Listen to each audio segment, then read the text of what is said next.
Hello, bonjour à tous, bonjour à toutes, j'espère que vous allez bien. On est le dimanche 23 avril et je vais ouvrir le vlog pour la semaine avec toujours beaucoup de motivation et d'espoir sur ma capacité à faire un vlog pour la semaine. Là aujourd'hui je vais monter les dernières semaines et essayer de le mettre pour la semaine prochaine et voilà, essayer de reprendre un petit peu le rythme. Pour tout vous dire, on est en train de travailler sur le prochain manuscrit et comme à chaque fois qu'il y a un manuscrit, ça demande énormément d'amplitude horaire parce que moi, mon travail de gérante en fait d'une société ne s'arrête pas. Mais du coup, il faut rajouter tout le travail éditorial qui est énorme et notamment le travail de relecture sur les manuscrits, etc. Et donc à chaque fois, vous le savez, c'est des moments qui sont compliqués. Donc je vous avoue que la semaine a été hyper intense. Elle s'est terminée en plus à Paris. Je suis rentrée hier. J'avais un événement pro pour la remise du prix d'El Duca. C'était génial. Je vais voir pour essayer de vous mettre des petits clips là. On était en haut du Champ de Mars en fait sur le balcon Eiffel du Grand Palais éphémère. Donc on avait le coucher de soleil avec la tour Eiffel et c'était vraiment vraiment très chouette. Mais du coup voilà, assez fatiguée. Mais là je me suis dit je vais essayer d'ouvrir le vlog parce que mon objectif dans la semaine c'est de finir un petit peu moins tard. La semaine dernière je suis rentrée à peu près tous les jours entre 20h et 21h donc voilà, tout en étant au bureau à 7h45. Donc là ça suffit, j'en ai marre, j'ai beaucoup pleuré, je suis fatiguée, le manuscrit repart du coup chez l'autrice avec des retours et repart également chez Marion.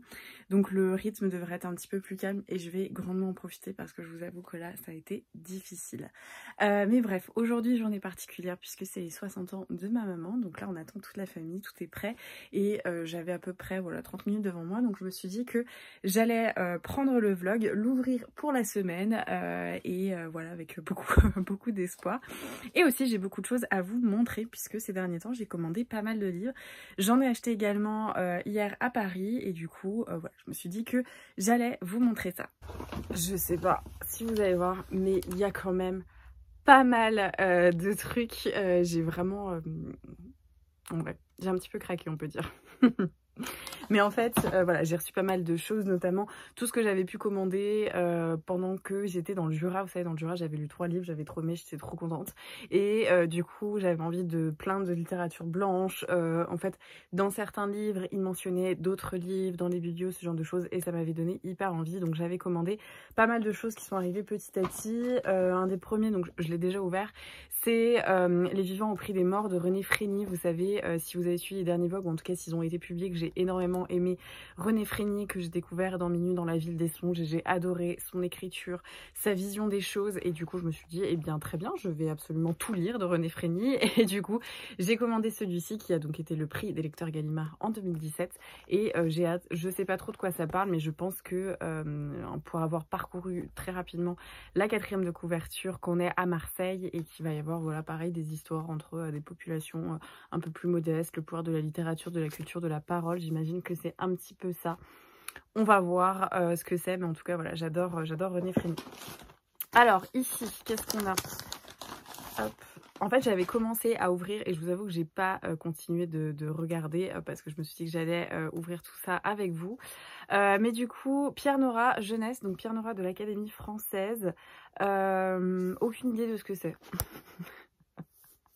Voilà, ça va pas vous aider, aucune idée de ce que c'est, mais ah si, je crois que c'était sur un enfant juif pendant la guerre et qui raconte ses mémoires ensuite. Donc voilà, mais j'ai dû entendre quelqu'un en parler. Super, les trucs Momox, c'est vraiment, voilà, l'horreur, tout s'arrache, on adore, on est très content. Mais oui, je crois que c'est ça. C'est pas vraiment des mémoires au sens classique, Pour mieux dire, il relève de ce que l'on appelait autrefois un roman d'apprentissage. Je me suis spontanément concentrée sur les traits singuliers de mes jeunes années. La guerre de 9 à 13 ans pour un enfant juif, une famille faite d'individualité forte, une impossibilité à me plier aux normes universitaires sans pouvoir cependant m'en détacher, une initiation amoureuse des moins banales, une ouverture à plusieurs types de vie qui n'a pas été offerte à tous, une jeunesse qui m'a fait ce que je suis. Ça a l'air vraiment chouette. Je comprends pourquoi j'ai acheté ça du coup. Mais voilà, en fait, j'ai une liste souvent quand je vois des choses, que ça soit dans le journal, que ça soit dans un podcast, voilà, quelqu'un cite quelque chose, je note, j'ai une petite note sur mon iPhone et je garde plein de titres. Et du coup, de temps en temps, quand j'ai envie de m'offrir des livres et que je parcours Vinted, et bien, je reprends cette liste. Donc, je pense qu'il était noté. Ensuite, nouvelle enveloppe.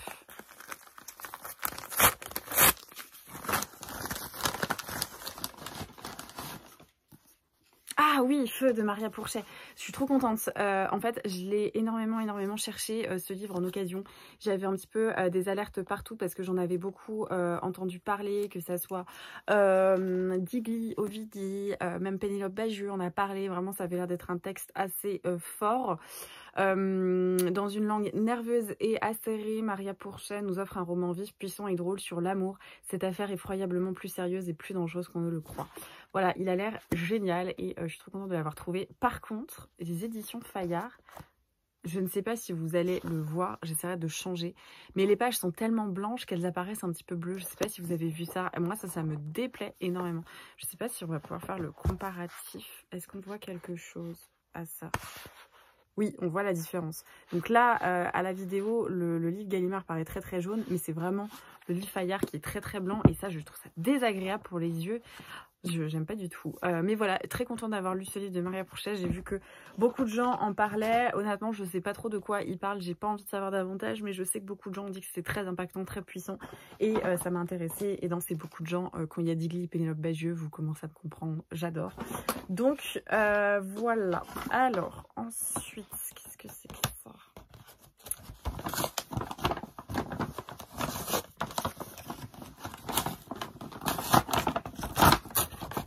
D'habitude, je commence pas du tout le vlog le dimanche. Mais en fait, vu que je suis disponible et qu'après, je ne sais pas comment la semaine va commencer, je me suis dit autant le faire. Et autant en plus reprendre la caméra avec un book haul, chose que vous et moi, on adore. Donc voilà pour cette ouverture un petit peu particulière. Et donc, j'ai reçu... Donc ces deux livres-là que j'ai commandés sur une vendeuse Vinted. Donc il y a Fugitif parce que Reine. Je crois qu'il est sorti il n'y a pas très longtemps en poche. Enfin, en tout cas, je l'avais pas mal vu. Et apparemment, c'est l'amour inconditionnel liant une mère à ses filles malgré ses fêlures et sa défaillance. Mais l'écriture poétique et sulfureuse de Violaine Huysman porte aussi la voix déchirante d'une femme. Une femme avant tout qui n'a jamais cessé d'affirmer son droit à une vie rêvée, à la liberté. Voilà, je sais pas de quoi ça parle de plus que ce que je viens de vous lire.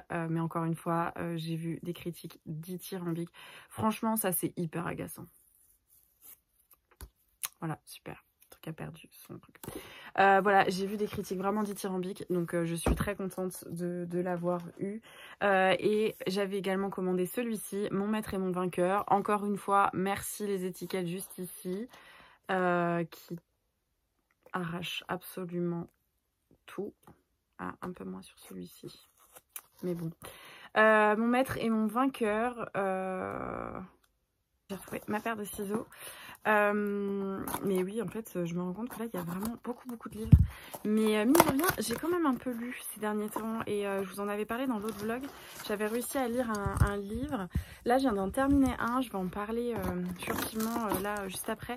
Je suis pas sûre que ça intéresse tout le monde parce que c'est vraiment un sujet un petit peu de niche. Mais enfin, un peu de niche. Enfin, je veux dire, voilà, il faut vraiment s'intéresser au sujet pour trouver un intérêt à ce roman.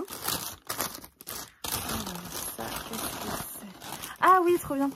Donc Kamel Daoud, le peintre dévorant la femme. Peut-être que cette couverture vous dit quelque chose parce qu'en fait c'est la collection Une nuit au musée, enfin Ma nuit au musée chez Stock. Et celui que j'avais lu, donc était le premier, c'était le Lola Lafont, Quand tu écouteras cette chanson, où elle a passé une nuit dans l'annexe, donc qui a été la cachette, le refuge de la famille Franck avant qu'il soit dénoncé. Et donc ici c'est au musée Picasso.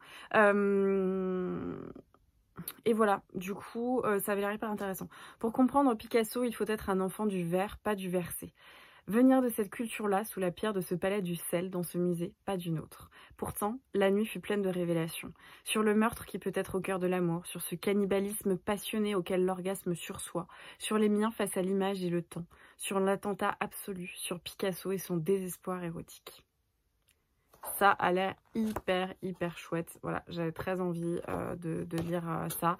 C'est Le peintre dévorant la femme, puisqu'on sait que Picasso était vraiment un destructeur de femmes. Et je pense que ça va parler de tout ça. Et je trouve que voilà, c'est hyper intéressant. Donc voilà pour ce petit butin d'occasion. Qu'est-ce que j'allais aussi vous dire? Est-ce que je vous montre ce que j'ai trouvé à Paris? Oui. Allez, je vais vous montrer ce que j'ai trouvé à Paris. Faire ça assez rapidement. L'invitation en fait à laquelle j'étais, c'était dans le cadre du Festival du Livre de Paris. Enfin, en tout cas, la remise de prix s'est faite dans ce cadre-là. Et donc du coup, on s'est retrouvés un peu en nocturne à plus de 21 h à sortir. Et il y avait encore des exposants qui rangeaient leur stand. Et il y avait notamment les éditions de Lorma. Je ne sais pas si vous connaissez en fait ces petites choses. Ce sont des lettres de sagesse émue. Et en fait, c'est un livre à expédier. Alors, en fait, le livre est comme ça. Donc déjà, moi, je le trouve trop beau. Donc, c'est tout petit.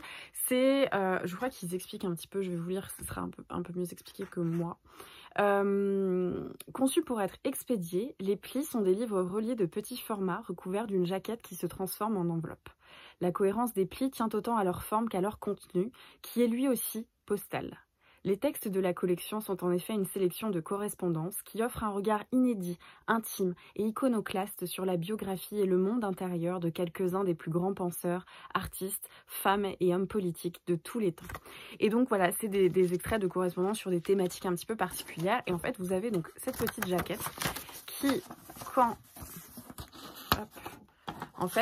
vous allez la plier comme ça, vous avez la possibilité de l'envoyer à quelqu'un. Et je trouve l'idée, regardez, hop, et en fait là vous avez un petit truc pour le rentrer, le timbre, et vous pouvez mettre l'adresse et vous envoyer comme ça. Je trouve l'idée incroyable, très honnêtement j'ai envie de absolument tous les avoir. L'idée de recevoir ça, en fait de recevoir les lettres d'une femme vraiment illustre ou d'un homme illustre, je trouve ça absolument génial. Et en plus, pour avoir discuté, en fait, c'est des 3 Italiens qui sont donc dans la vallée de Lorma et qui est apparemment une grande ville avec une tradition d'imprimeur.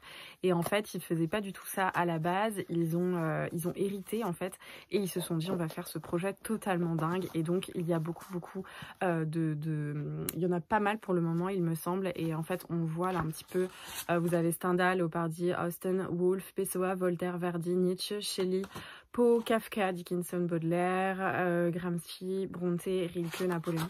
Et il y en a de plus en plus et je trouve l'idée vraiment géniale. Et donc j'en ai acheté 5. Donc Rainer Maria Rilke qui est voilà, un artiste, un poète, un auteur que j'aime beaucoup. Les lettres d'un jeune poète, vraiment c'est je pense le livre que je relisais presque une fois par mois quand j'étais adolescente. Donc ça j'aime beaucoup.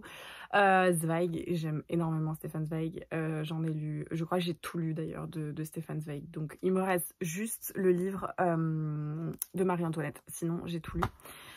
Kafka, j'adore Kafka, je pense qu'il faut absolument lire Kafka dans sa vie. Donc voilà, comment ne pas éduquer les enfants, lettres sur la famille et autres monstruosités, ça ne m'étonne absolument pas. Proust, lettre d'un malade imaginatif, sur le bon usage des mauvaises santé. Et forcément Nietzsche, c'est mon petit coup de cœur personnel. Ma Vénérée, ce sont les lettres d'amour. Et quand on connaît un petit peu l'œuvre de Nietzsche, comment il a un petit peu consacré la toute-puissance de la volonté, de la maîtrise de soi, de ce genre de choses, hyper intéressant de voir un Nietzsche totalement amoureux qui a demandé une femme en mariage au bout de 2 jours. Donc vraiment trop cool et je suis trop contente. Je l'ai commencé là ce matin, j'en ai lu quelques-unes. Et vraiment, je pense que c'est le genre de petits ouvrages à glisser dans des box cadeaux, à envoyer à quelqu'un au hasard, mais aussi à garder ensuite sur sa table de chevet. Et quand on aime beaucoup les artistes qui sont présents, à juste voilà les épier, les regarder. Voilà, j'ai vraiment beaucoup envie d'avoir celui de Napoléon parce que Napoléon était un grand romantique. Donc voilà pour mes petits achats du salon du livre. Ensuite, on s'est arrêté à l'Écume des Pages. Je ne sais pas si vous connaissez l'Écume des Pages, mais c'est une librairie à Paris qui est juste à côté du Café de Flore et que sur Boulevard Saint-Germain. Et j'aime énormément cette librairie parce que il y a beaucoup de textes qui sont très choisis. Enfin, vraiment, il y a des sujets de niche, mais on va dans l'excellence sur certains sujets, mais des trucs incroyables. Et à chaque fois que je m'arrête sur les tables, j'ai envie de tout acheter sur même des sujets qui sont pas forcément des sujets qui m'intéressent à la base. Mais là, j'y avais tout un livre, enfin tout un essai sur les anagrammes, comment ça s'est créé, ce genre de choses. Et j'étais là, mais c'est absolument fascinant, je veux, je veux ce livre. Et voilà, donc il y a plein de choses, c'est très intéressant, très choisi. Et je trouve génial. Et en plus de ça, parfois je trouve des titres que je n'arrive pas à trouver ailleurs. Donc j'étais très contente. Là, j'avais pour idée, parce que je savais qu'ils avaient cette maison d'édition, d'acheter ce livre. Donc c'est Les Poèmes Minutes, le déversoir d'Arthur Teboul. Peut-être que le nom vous dit quelque chose, puisque Arthur Teboul, c'est le chanteur d'un de mes groupes préférés, qui est Feu Chatterton. Voilà, j'aime énormément ce groupe. Je les ai suivis sur quelques dates en photo, parce que pour celles qui me suivent longtemps, vous savez que je fais de la photo argentique. Donc j'ai eu la chance de les prendre en photo, et voilà, c'était des moments incroyables. Il y a une poésie dans les paroles de chansons qui sont folles, et donc je n'ai pas du tout été étonnée quand j'ai appris que Arthur publiait en fait un recueil comme ça de poèmes. Donc ce sont des poèmes minutes et qui laissent parler vraiment, je pense, le côté très indomptable de la force de la poésie. J'ai vraiment hâte de lire ça, et voilà, donc c'était un très joli ouvrage, mais bon, je pense que si on n'est pas particulièrement intéressé par Arthur Teboul, on n'ira pas forcément dessus directement. Je le lirai, je vous donnerai mon avis. Mais encore une fois, voilà, c'est de la poésie, donc c'est pas quelque chose qu'on lit comme un roman. Et j'ai acheté ça. Alors, j'en avais entendu parler, je crois que c'était sur France Culture.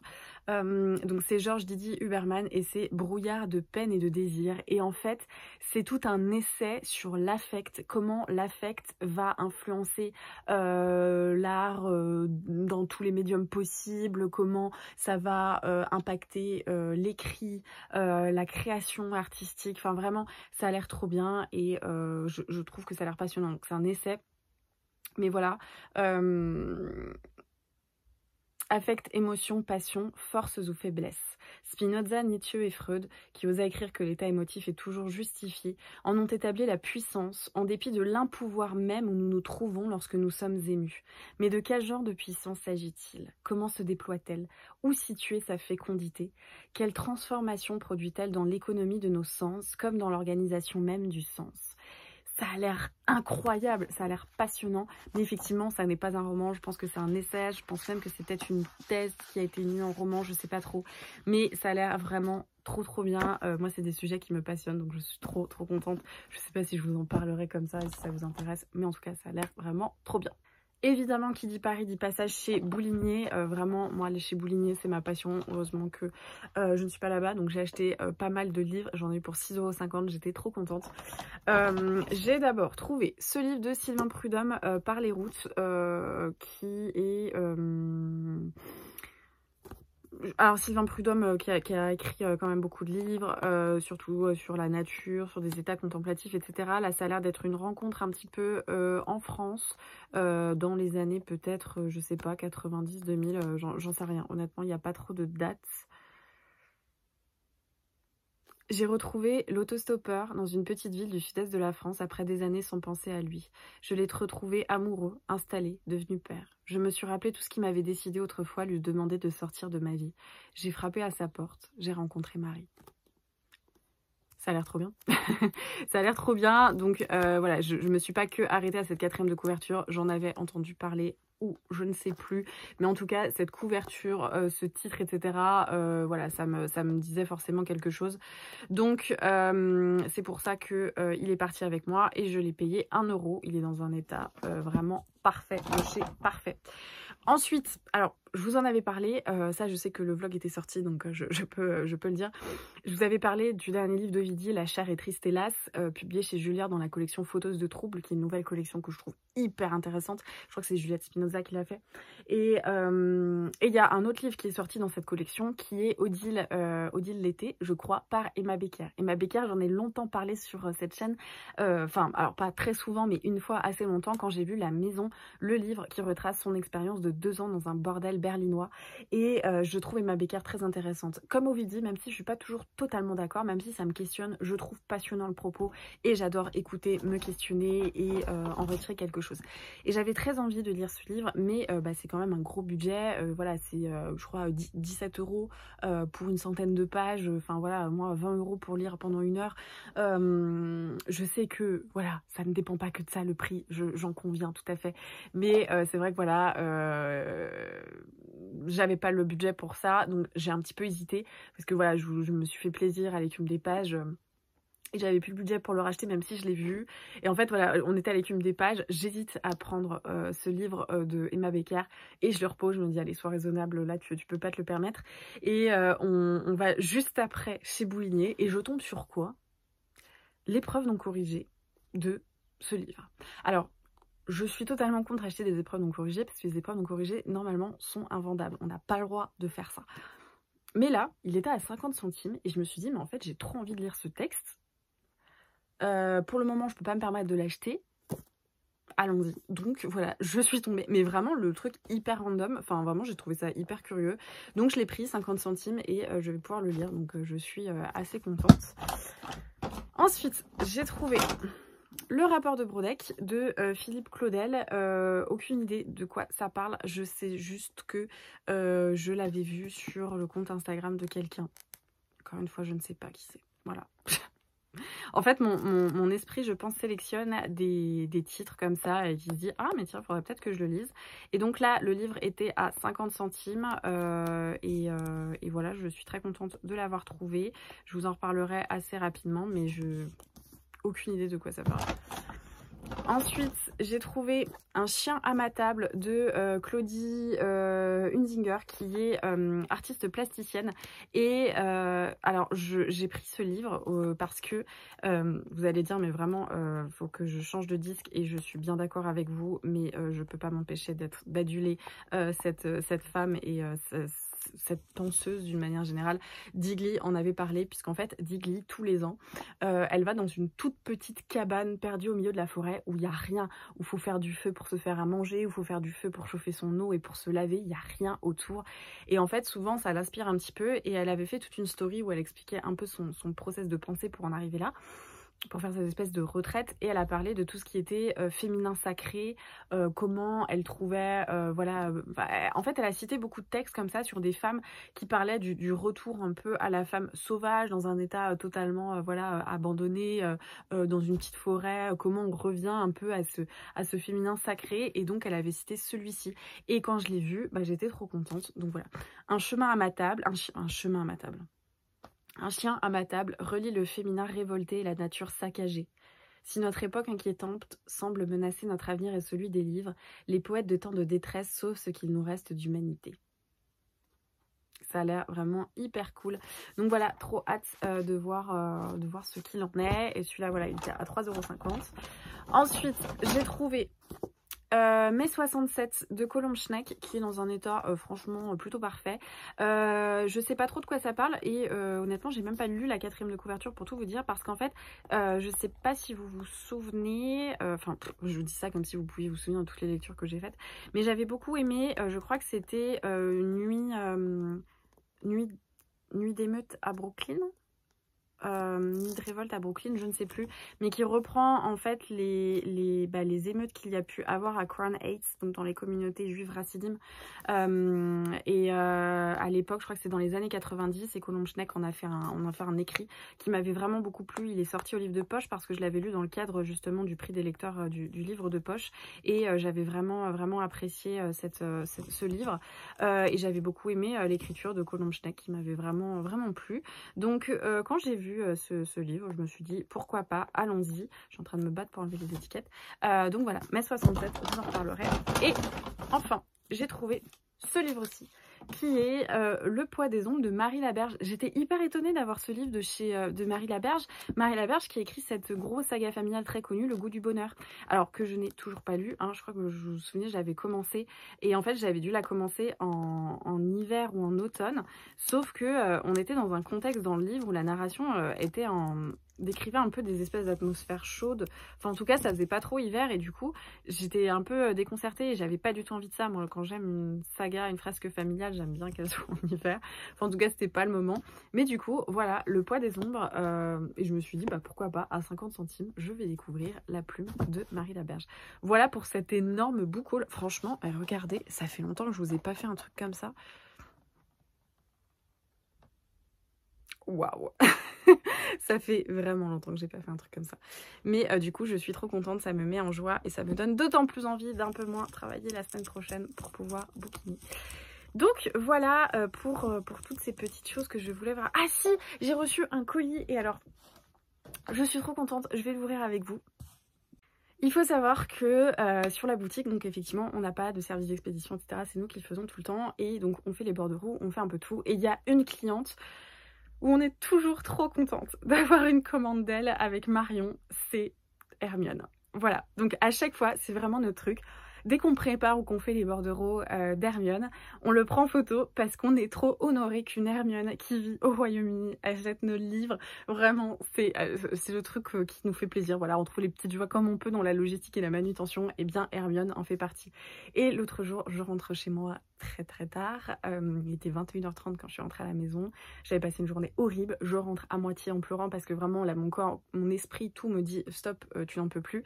Et je vois un colis qui vient du Royaume-Uni et d'Hermione. Et là, franchement, j'ai eu un énorme sourire et j'ai eu très envie de le lire directement. Sauf que je me suis dit, là, t'es pas bien. Comme je le dis, j'ai des lettres. J'ai toujours la lettre de ma copine Lucie, par exemple, qui est donc une voix du relevant que j'adore. Lucie, vraiment, c'est un bonbon. C'est une des personnes les plus humaines et bienveillantes de tout Instagram. Enfin voilà, j'adore Lucie et je te fais un gros coucou et des gros bisous si tu passes. Et je sais qu'elle m'a écrit une très belle lettre, qu'elle a pris le temps de la faire comme si c'était Émilie qui écrivait à Lyra.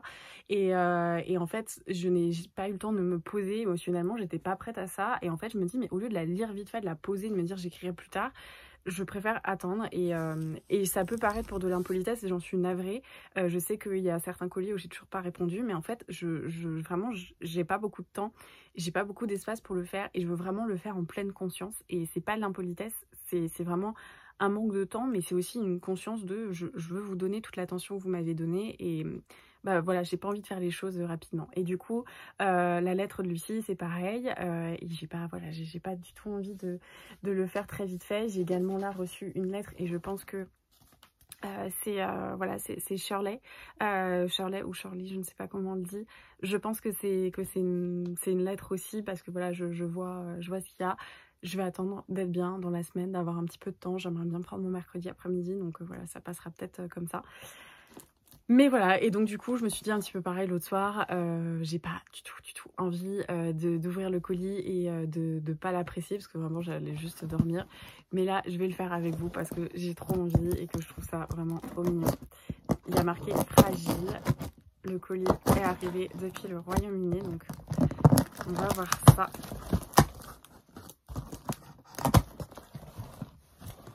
Oh là là, il y a plein de petites choses dedans.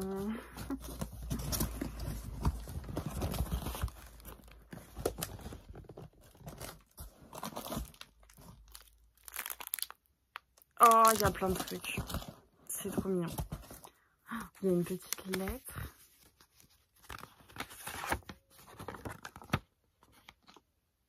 Oh, il y a toute une carte.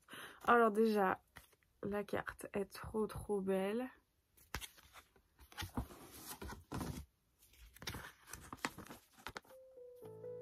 Oh, c'est trop mignon.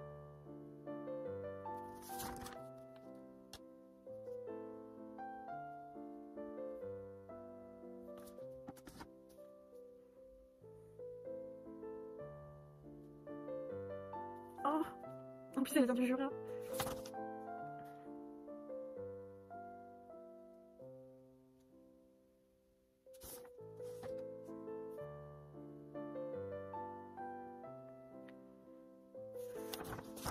Je suis trop touchée.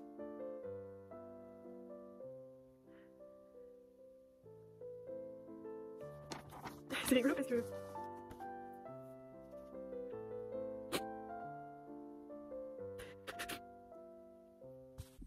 je suis vraiment trop émue. Je suis hyper touchée et ça me touche beaucoup qu'on se confie à moi et je me lasse pas d'être émerveillée par le pouvoir de Millie et le réconfort qu'elle a pu apporter. Je suis hyper touchée d'avoir ces bribes de retour d'expérience de lecture et de voir comment ça a pu aider aussi. Et du coup, je suis hyper touchée, Hermione. Franchement, merci beaucoup de t'être confiée à moi. Et je serais trop contente. Je vais t'écrire En plus t'es dans le Jura, moi j'adore le Jura, enfin tu viens du Jura. Merci beaucoup. Et en plus, tout ce que tu me décris a l'air incroyable niveau petit cadeau. Oh. Du thé.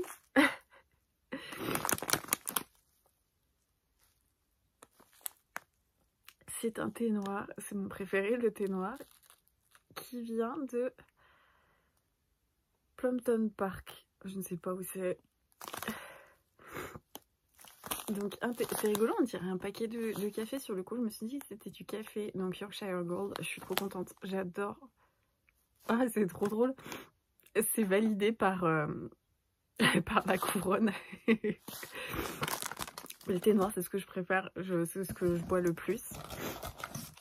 Il y a 2 petites barres, donc vegan, sans gluten, chocolat caramel. Et je connais bien Misfits parce que voilà, c'est justement sans gluten. Et il y en avait quand j'allais aux États-Unis. Et ça a l'air trop bien, chocolat caramel. Ah, je suis trop contente. Surtout qu'en plus, à chaque fois que je fais des randos, j'ai toujours des barres de protéines qui sont un peu nulles parce que c'est difficile de trouver du sans gluten. Ça a l'air trop bien. Elle m'a mis un petit magazine historique et littéraire, je crois. Et j'aime trop les magazines. Enfin voilà, j'en dis souvent et c'est trop bien. J'adore ce genre de choses. Je pense que je vais l'emmener au bureau. Et comme ça, pendant ma pause café, je pourrais le bouquiner. Je trouve ça... Oh là là, je suis trop contente. C'est trop touchant parce que c'est...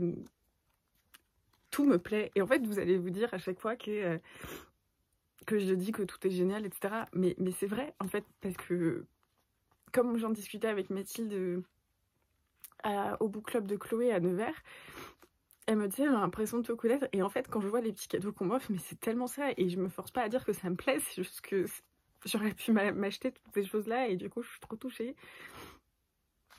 Donc trop bien, c'est sur Shakespeare principalement. Et alors ça j'ai trop hâte.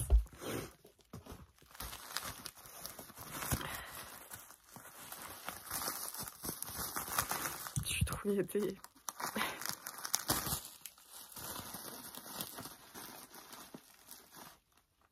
Ça me touche parce qu'en plus j'ai l'impression de...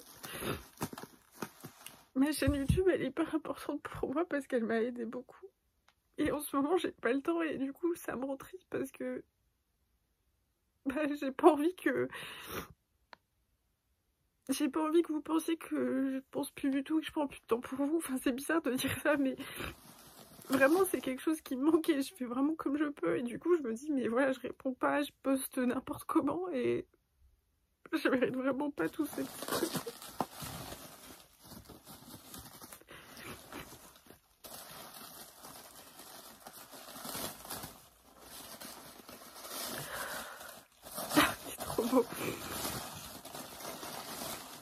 Oh, je l'adore. Il est trop beau. C'est un petit mug pour le couronnement de Charles. Il est trop beau, regardez. Je suis trop contente. Franchement, Hermione, merci du fond du cœur.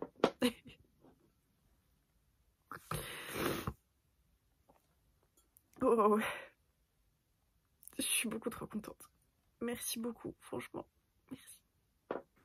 Hello, j'espère que vous allez bien, je suis trop contente, je rentre chez moi, on est lundi 24 avril et comme vous voyez il fait jour. J'ai réussi à partir à 18h30 donc je suis hyper contente parce que ça me change de mes horaires, donc je vais avoir le temps de faire un petit peu de sport, de me poser, peut-être de regarder une série avec mon chéri, c'est trop bien. Et je voulais vous faire, j'en profite hein, vu que je suis là, un petit retour de lecture sur le livre dont je vous parlais hier et je vous disais que ça va pas intéresser tout le monde. Mais en fait j'ai lu Vigneronne de Laure Gasparotto qui m'a été prêté par une amie qui est justement vigneronne. Et en fait c'est C'est une femme qui est, c'est Laure Gasparotto, qui est en fait chroniqueuse, journaliste spécialisée dans le vin depuis des années, qui travaille pour le Figaro Vin, enfin pour des trucs voilà très spécifiques. Elle a fait de nombreux ouvrages sur le vin et un beau jour elle décide de racheter un domaine viticole sur les terrasses du Larzac, donc qui est une appellation, et de faire son propre vin. Et je trouvais ça hyper intéressant parce que voilà c'est, qui fait son travail à Paris pour avoir ses vignes. Voilà, la démarche avait l'air hyper intéressante. J'étais un petit peu déçue, je vous avoue, par cet ouvrage parce que moi je m'attendais vraiment à ce que on voit un peu le processus. Donc là, elle ne cache rien des galères et en fait elle a arrêté depuis, et quand le livre est sorti, elle avait déjà arrêté. Mais ce que je veux dire par là, c'est que on voit rien en fait de la conception du vin, parce que moi théoriquement je sais comment on fait du vin, enfin je sais d'ailleurs même exactement comment on fait du vin, comment il est, comment dire, comment on vinifie avec l'œnologue, ce genre de choses. Je sais plein de choses, les vendanges et tout ça, mais j'aurais bien aimé de comment on décide, quels sont les choix, comment ça influence le vin qu'on va faire, la vinif, ce genre de choses. Et il n'y a pas eu tout ça, donc ça m'a un petit peu dérangée. Et puis il y a des fois vraiment où elle tape sur des gens, mais elle tape dessus, elle donne les noms et tout, et ça me mettait un peu mal à l'aise sur certains domaines, ce genre de choses. Enfin, je sais pas, je me disais, l'éditeur il s'est pas dit que on n'est pas obligé de tout cacher, mais je trouve qu'il y a des fois c'est un peu violent, donc je sais pas. J'ai pas trop aimé le caractère de la dame en fait. Enfin, des fois ses points de vue m'étaient un petit peu mal à l'aise, pareil sur le féminisme ou ce genre de choses, ça me mettait un petit peu... Ouais, un petit peu mal à l'aise, mais du coup c'était quand même un peu intéressant et voilà. Mais bon, comme je le disais, je pense pas que ça va intéresser beaucoup de gens. Et j'ai repris du coup Fugitive parce que Rennes, je l'ai commencé hier, j'ai dû lire à peu près 100 pages et ça traite d'une relation de filles avec leur mère qui était maniaco-dépressive, un peu schizophrène, alcoolique, etc. Donc relation un petit peu compliquée, mais fascination un peu de la position de mère. Je trouve ça assez intéressant parce qu'en plus ça me rappelle un peu le livre que j'ai lu, dont je ne sais plus si je vous ai parlé, mais qui est Les Enfants de la Nuit de Eva Ionesco. Donc voilà, ça fait un petit peu le lien. Donc voilà pour mes petites lectures. Donc le programme de la soirée, ça va être de manger, faire mon sport ou avant, ça dépendra si mon chéri a très faim ou pas. Et ensuite, je retournerai à ma petite lecture. Hello, j'espère que vous allez bien. On est samedi 29 avril, il est à peu près 11h. Je reprends le vlog que j'avais commencé donc dimanche dernier, un petit peu lundi. Je n'ai pas eu le temps de vlogger parce que mardi soir, c'était, on a fait un repas pour l'anniversaire de ma maman. Et mercredi, de mercredi à vendredi, ça a été un peu la débandade niveau travail. Mercredi, je crois que je suis rentrée à 20h. Jeudi matin, je suis allée travailler un peu classiquement, même si je me suis levée un petit peu plus tôt que d'habitude. Par contre, je suis rentrée à 20h30. Vendredi matin, j'avais un rendez-vous pour mes ongles, du coup, vendredi à 16h30. Donc, je devais partir au travail à 16h, ce qui fait que je suis arrivée au bureau à 6h45, on adore. Et du coup, voilà, c'était un peu compliqué dans la semaine pour vlogger parce que voilà, je suis rentrée et j'ai dormi à chaque fois. Donc voilà, à part le lundi où je suis rentrée pas trop tard, et le mardi, mais du coup mardi j'ai pas vlogué parce qu'on était en famille. Mercredi, jeudi, ça a été quand même un petit peu intense. Donc voilà, week-end prolongé. Je vous avoue que je sais pas trop si ça sera un week-end prolongé pour moi, notamment parce que je pense que je vais aller travailler lundi, peut-être pas toute la journée, mais en tout cas je vais aller quand même travailler. Et puis voilà, là je m'apprêtais à monter mon vlog pour essayer de vous le mettre comme ça pour le week-end prolongé. Je voulais aussi vous parler de ma lecture en cours puisque je lis toujours Fugitive parce que Rennes. J'ai pas trop mal avancé, je dois avouer, sur cette lecture. Malgré tout, je pense que je vais la terminer aujourd'hui. J'aimerais bien, comme ça, je pourrais me reprendre un livre demain. Mais du coup, dans ce livre, je sais plus si je vous avais expliqué, mais on suit en fait une jeune femme qui nous raconte un petit peu son enfance, ses souvenirs, toutes ces choses-là en fait, par rapport à une mère qui était schizophrène, qui avait pas mal de maladies comme ça, de maladies mentales, et qui était un peu borderline et tout ça. Et du coup, j'avoue que la première partie, je l'ai pas trop aimée parce que il y avait un côté un peu confus. Enfin, je comprends la volonté de parler d'un sujet très difficile et de laisser aller, de pas forcément enjoliver ce genre de choses. Mais parfois, en fait, j'avais l'impression qu'on me mettait comme ça, schlac, tout un tas de pensées, de souvenirs sans construction. C'est un style qui s'adapte forcément, je pense, à la force et à la violence du souvenir qui est raconté. Mais en fait, je prenais pas forcément de plaisir à lire, déjà que le sujet est compliqué. La deuxième partie est un petit peu plus narrative et pour le coup, je l'apprécie un peu plus. Mais voilà, des fois, c'est vrai que je suis pas forcément fan, ce que je disais à mon chéri l'autre jour, mais quand il y a des sujets comme ça très difficiles, j'ai l'impression que ça excuse, entre guillemets, le manque de structure, le manque de, ouais, voilà, de structure, on va dire. Et moi, ça, c'est pas forcément quelque chose que j'apprécie. Ça peut être à petite dose dans un chapitre par-ci par-là, mais ça reste, ouais, pas trop quelque chose qui me plaît. J'aime bien quand même avoir un peu de structure. Donc là, sur la deuxième partie, avec la trame narrative vraiment plus développée, construite, on va dire, j'aime un peu plus. Mais voilà, je suis pas transcendée par cette lecture. Je sais qu'il y avait beaucoup de gens qui ont trouvé ce livre incroyable. Pour le moment, c'est pas non plus. J'y reviens avec plaisir, hein, mais je suis pas transcendée. Voilà, donc bon, je vais quand même continuer. Mais c'est vrai que je comprends pas. Enfin voilà, je ne suis pas sensible à toute la vague un petit peu de fans qu'il y a pu avoir autour de ce livre. Donc je terminerai et ensuite je sais pas trop ce que je vais lire. On va essayer de faire soit une course, soit une rando avec mon chéri aujourd'hui ou demain. Demain je reprends les mémoires de mon papy que je n'avais pas pu faire parce que j'étais en déplacement presque tout le mois de mars et tout le mois d'avril sur les week-ends.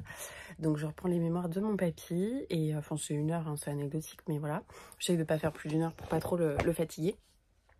Et puis bah voilà, le reste ça sera week-end détente. Donc là je vais essayer de monter mon vlog. Et voilà, je pense que ça va être compliqué parce que vu que c'est pas sur des semaines, il faut que je retrouve les vidéos et tout ça. Mais bon, on va essayer de se débrouiller. On s'apprête à aller courir avec mon chéri. Et du coup, j'ai goûté les petites barres du colis de Hermione de la semaine dernière. Et franchement, c'est validé. Est-ce que tu valides, chéri? Plutôt, ouais.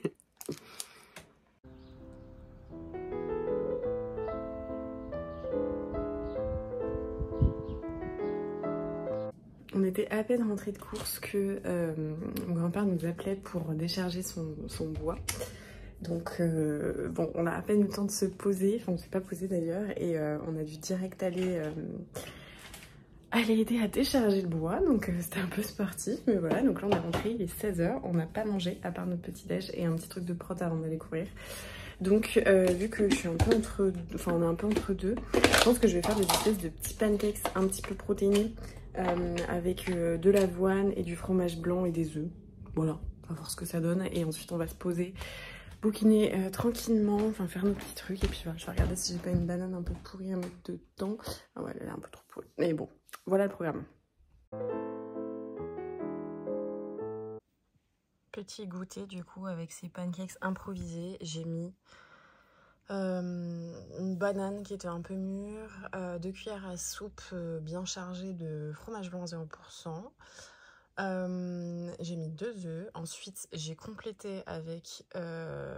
non, j'ai mis en fait des flocons d'avoine et j'ai complété avec un petit peu de poudre d'amande parce qu'en plus, il y a plein de protéines dans la poudre d'amande. Et voilà, alors mon chéri, du coup, lui, je lui ai fait un millefeuille de pancakes et à l'intérieur, il y a du beurre de cacahuète, des bananes et du chocolat qui a dû fondre. Et voilà. Est-ce que tu veux couper, chéri, comme ça, tu fais la démonstration?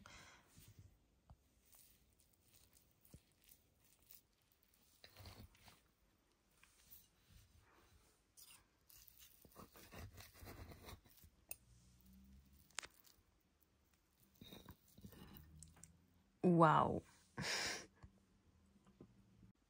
Voilà, du coup, on va prendre un petit goûter tranquillement et bouquiner. Moi, je vais continuer. J'aimerais bien terminer aujourd'hui pour lire autre chose demain. Et voilà.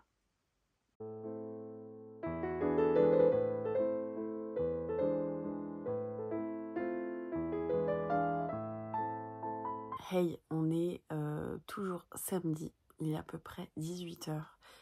J'ai une voix totalement endormie puisque vraiment j'ai comaté. En fait, on est rentré, j'ai fait cette espèce de petits pancakes là, je vous ai montré pour que voilà, on ait quand même un peu un truc dans l'estomac. Et j'ai terminé mon livre, donc Fugitif parce que Reine. Et mon chéri s'est endormi. Donc vraiment le ronflement, quoi, vraiment la grosse sieste.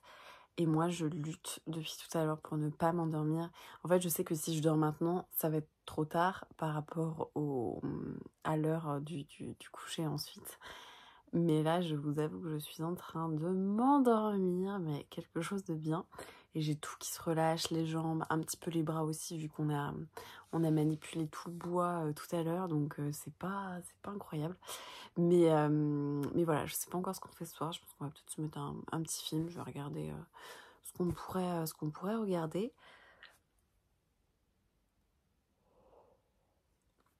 Voilà, qu'est-ce que je vous disais. Mais sinon, je voulais vous faire quand même un petit retour sur mon livre. Je vais aller chercher.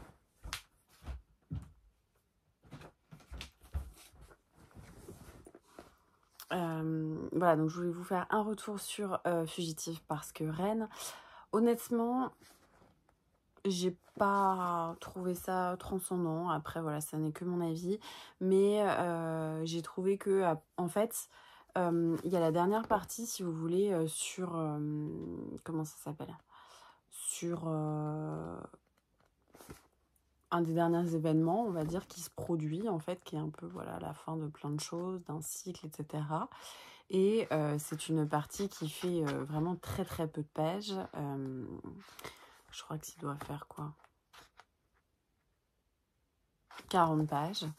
Tout le reste, c'est un peu une redite, je trouve, de la même chose, mais avec un point de vue un peu différent. Donc ça fait à peu près 200 pages qui sont comme ça. Je pense qu'en peut-être une centaine de pages, ça pouvait être fait. Donc j'ai trouvé que c'était assez redondant, assez déséquilibré en termes de construction, de style.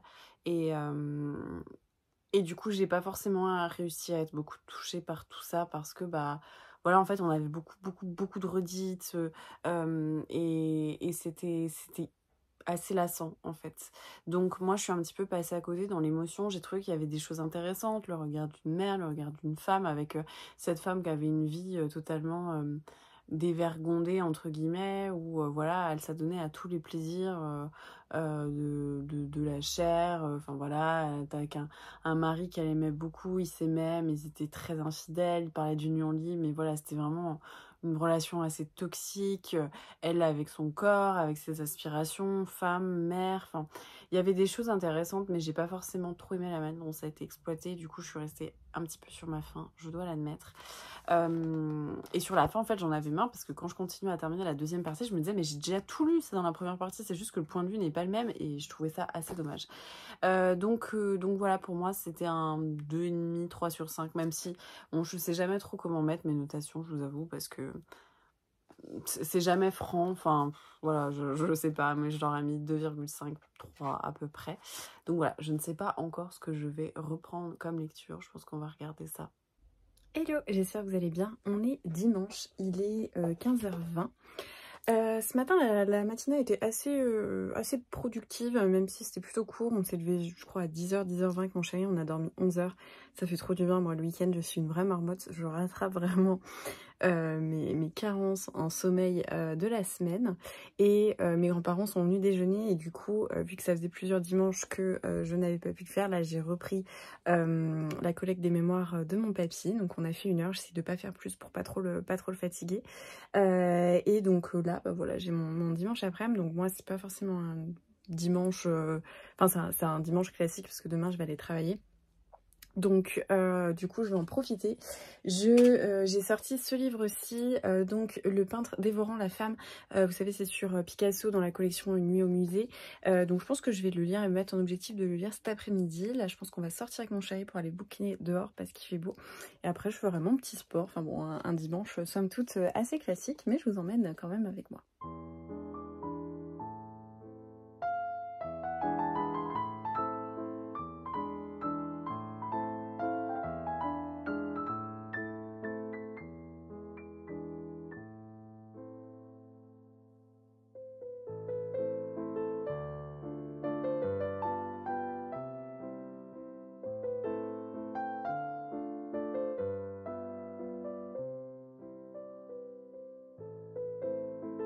Hey, petit coucou à mi-lecture, j'allais aller faire mon sport et du coup je me suis dit qu'avant ça j'allais vous raconter un petit peu.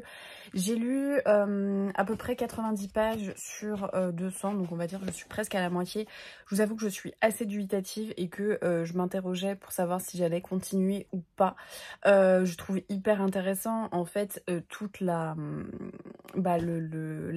qui est faite des œuvres de Picasso par rapport à son comportement envers les femmes, etc. Sauf que là, je suis un petit peu désarçonnée parce que je pense que, alors l'auteur du coup dit dans la 4e de couverture: je suis un arabe invité à passer une nuit dans le musée Picasso à Paris, un octobre au ciel mauvais pour le méditerranéen que je suis. Une nuit seule, un enfant gâté, mais en témoin d'une confrontation possible, désirée, concoctée. Pour comprendre Picasso, il faut être un enfant du vers, pas du verset. Venir de cette culture-là, sous la pierre de ce palais du sel, dans ce musée, pas d'une autre. Pourtant, la nuit fut pleine de révélations, sur le meurtre qui peut être au cœur de l'amour, sur ce cannibalisme passionné auquel l'orgasme sursoit, sur les miens face à l'image et le temps, sur l'attentat absolu, sur Picasso et son désespoir érotique. Donc il y a tout un pan sur sa culture arabe, musulmane, sur la représentation en fait de l'image des femmes, etc. dans l'islam. Le seul problème, c'est que je ne vois pas le lien avec Picasso. En fait, enfin, je comprends vraiment, mais je le trouve tiré par les cheveux. Là, je suis à la moitié du roman, je ne vois rien de ce qu'il voit. Enfin, il est tout seul dans un musée de nuit et il explique sur des pages et des pages et des pages des choses par rapport aux textes, aux écrits, à des penseurs coraniques, ce genre de choses. Je crois qu'il fait référence à un de ses personnages d'un roman qui, à mon avis, est son roman un petit peu phare, parce qu'il parle d'un certain Abdallah, mais vraiment, j'ai pas compris. Et en fait, il lit les pensées de son personnage à potentiellement l'idée qu'il se fait du cannibalisme, qui est l'idée qu'il se fait de la relation qu'entretient Picasso avec les femmes. Sauf qu'en fait, c'est pas du tout décrit. Donc moi, les pensées d'Abdallah, je ne les connais pas parce que j'ai pas lu ce roman ou cet essai, je sais pas exactement ce que c'est. Et en fait, il fait des développements sans amener en fait le début de sa pensée. Et bah moi je suis désolée, mais je suis pas une experte de Picasso, même si voilà je connais un petit peu comment dire les grandes lignes, on va dire. Et je trouve ça hyper dommage en fait de pas reprendre. Moi, ce que j'avais beaucoup aimé dans le livre de Lola Lafont, c'est qu'elle reprend quand même une partie d'histoire d'Anne Frank, etc. Là, en fait, on voit rien. On est dans le développement et le développement de son idée sur cette espèce de cannibalisme du peintre pour les femmes, etc. Dans une espèce de généralité, on connaît même pas exactement, enfin, il nous raconte même pas ce qui s'est passé avec cette fameuse Marie-Thérèse, donc qui a été un peu la muse de Picasso. Je trouve ça hyper dommage en fait. C'est parfois c'est 3, 4, 5 pages comme ça de développement, de réécriture de la même phrase, de la même pensée, etc. sans forcément avancer, sans avoir de choses pratiques. Et vous savez que moi, souvent, je suis quand même plutôt bon public pour les trucs où les gens partent dans des envolées littéraires, cérébrales, etc. Enfin voilà, je suis pas non plus totalement fermée à ça. Mais là, vraiment, j'ai envie de dire, mais on en parle en fait, parce que là, mon coco, t'es censé quand même être dans un musée de nuit. Enfin, je sais pas, pour moi, c'est ma nuit au musée, pas un essai sur... honnêtement, je ne saurais même pas. Voilà, donc je trouve pas ça très très organisé. Je sais pas si c'est que moi, mais je suis un peu, ouais, un petit peu dubitative. Donc bon, je vais continuer, parce que de toute manière, il se lit très très vite, et je vous en parlerai après. Mais pour le moment, c'est vrai que je suis un peu en mode... ok, je comprends pas trop pourquoi il me raconte ça. Je vois hein, globalement dans les grandes lignes, mais je suis en mode bon, bah écoute, très bien, j'ai l'impression que le mec s'envole et que ça a pas trop de sens.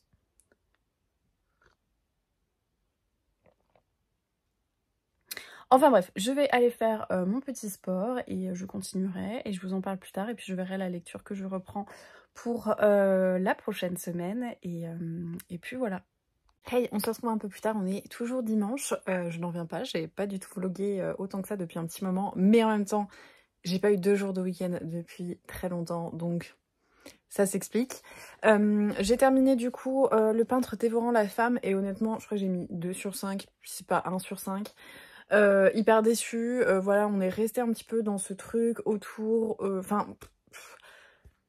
Je saurais même pas vous dire en fait, je trouve qu'on est resté autour du même propos, qu'on a développé, surdéveloppé, sous-développé, qu'on a dit autrement, qu'on a repris, qu'on a... Et au final, je ne sais rien de plus de... Enfin, je pense que tout ça, ça n'avait aucun intérêt d'être dit dans le cadre d'une nuit au musée. Enfin, je sais pas, vraiment, n'hésitez pas à me dire si vous avez lu ça, mais alors vraiment, je m'attendais pas du tout à ce truc-là. Et en regardant un petit peu les commentaires, je vois que c'est global. Donc voilà, petite déception. Du coup, moi qui pensais passer ma soirée avec un livre en étant, enfin voilà, passer ma soirée avec un livre tranquillement. J'étais hyper déçue. Donc là, j'ai décidé de sortir Audit de l'été de Emma Becker. Vous savez, c'est l'épreuve non corrigée. Je vous l'ai montré, je crois, dans le book haul des livres que j'avais acheté à Paris. Dans la collection du coup Fauteuse de troubles chez Juliard, donc j'avais lu La chair est triste hélas de Vidi que j'avais beaucoup aimé, et voilà, c'est des choses qui font pas mal discuter, réfléchir, etc. Donc là je vais attaquer celui-ci et je vous en reparle une fois qu'il est terminé, commencé ou que sais-je, voilà, je sais pas trop.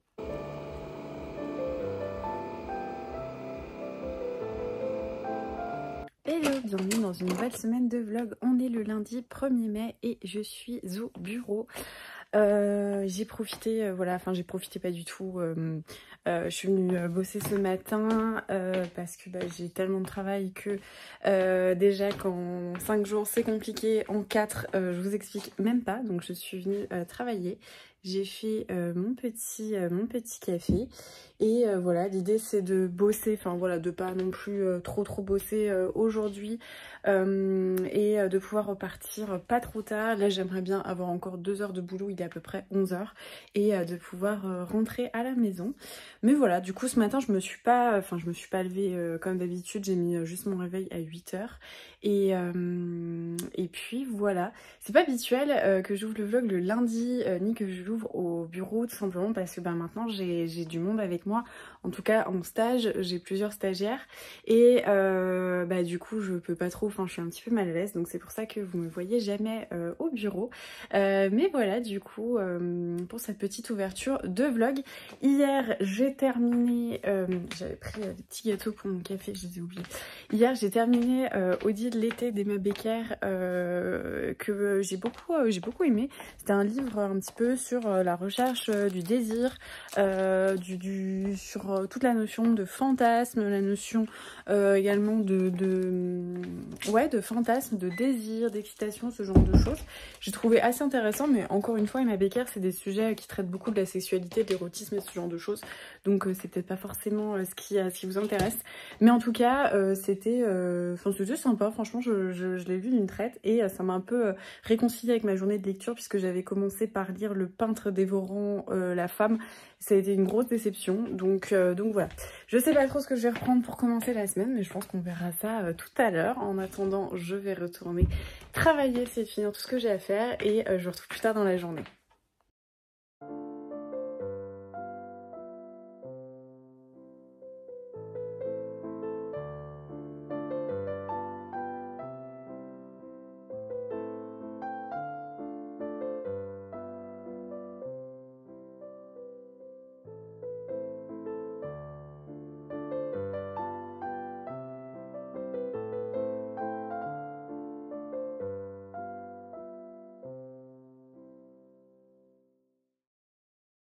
Hey, je m'apprête à clôturer ce très long vlog qui a pris en fait plusieurs séquences.